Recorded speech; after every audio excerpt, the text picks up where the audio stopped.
In the Mojave, some legends don't just rise from the dead. Sometimes they walk beside it. Some men carve their names into the wastes with gunfire or banners or entire armies. But one man shaped history with something far heavier: ideas. Ulysses, courier, fumentare, wanderer, and the wasteland's most persistent ghost. Ulysses was born into the Twisted Hares, a tribe that braided their history, literally, into their locks. Each braid a story, each knot a memory, identity woven, not written. To Ulysses, a people were more than borders or flags. Even then, it was a memory, story, continuity.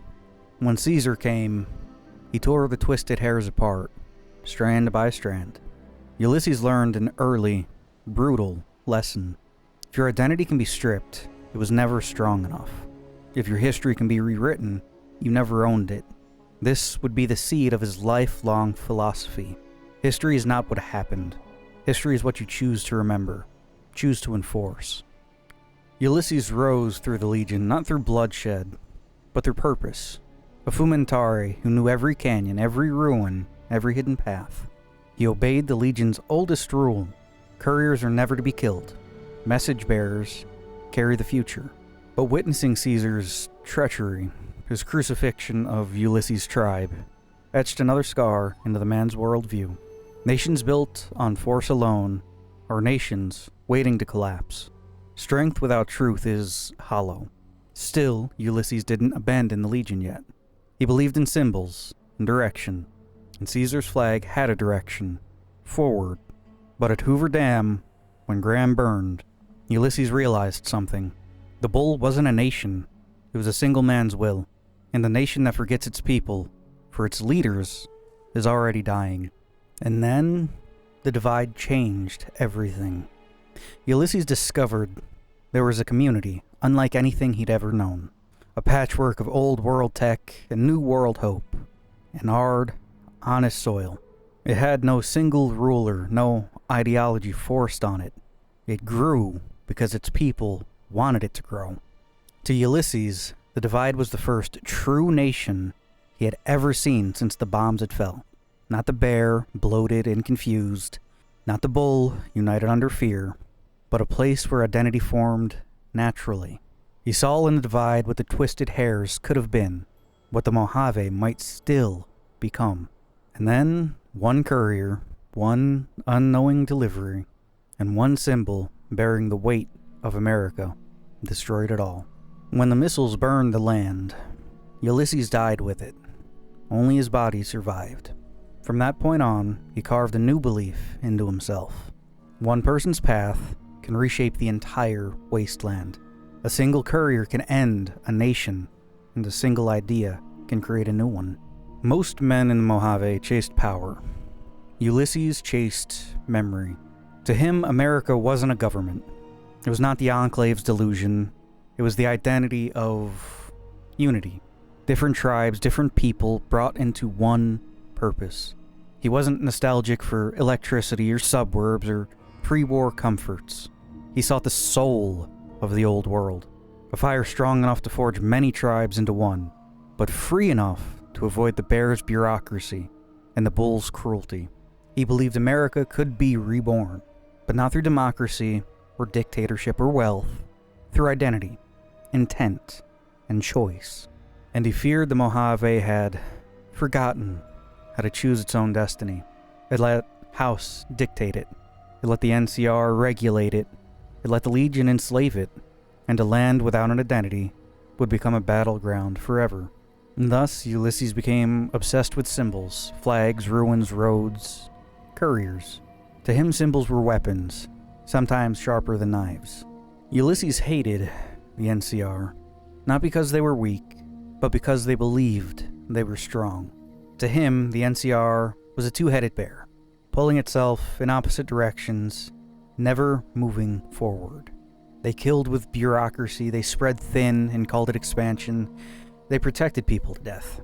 He didn't want them to fail. He wanted them to understand what they had become. Likewise, he believed the Legion had form, but no future. When Caesar died, the tribes would fracture, almost immediately. And house? Ulysses saw a man who refused to let go of the past. So much so that he'd repeat it. Las Vegas would burn the world again if left unchecked. So Ulysses rejected them all.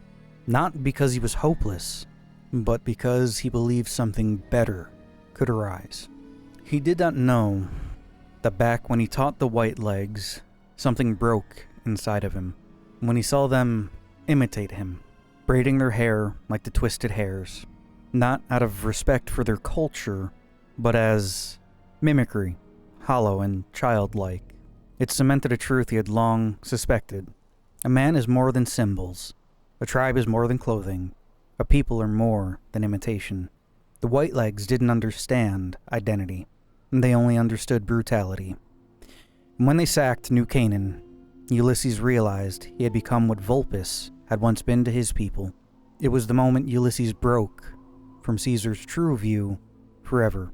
In the big empty, Ulysses sought answers from minds preserved past their time.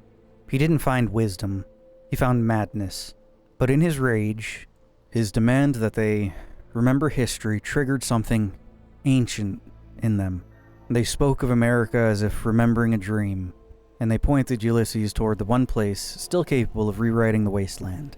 The Divide's sleeping missiles, the spears of the old world. And he understood, if he could not find a nation worth following, he could make one, or, at the very least, make room for one. When Ulysses called the courier to the Divide, it wasn't for revenge. It was a test. He wanted to know what kind of symbol the courier truly was, a bringer of ruin or a maker of nations. He wanted the courier to witness what one choice could do, and more importantly, what one choice could undo. History is not written by nations. It's written by people, one at a time, choice by choice, step by lonesome step. To Ulysses, the wasteland wasn't dying, it was waiting for a symbol strong enough to bind people together, not through force, not through fear, but through purpose. And whether the courier fulfilled that role, or became just another ghost upon the road, is a story that you decide in the Mojave. And I know this one here is a little different from the ones I've been normally doing, and that's fine. Quite a few people asked for this one. I say quite a few, like 5 or 6 people asked for this one. So I figured I'd go ahead and make it. Yeah. Thanks for watching. Hope you enjoyed it. I'd like to thank Eric Hewitt and Big O for sticking around, guys. It means a lot. You can become a member too. Links down in the description. $2 a month. Get access to a bunch of stuff there. Anyway, I'm going to call this one good and start working on the next one.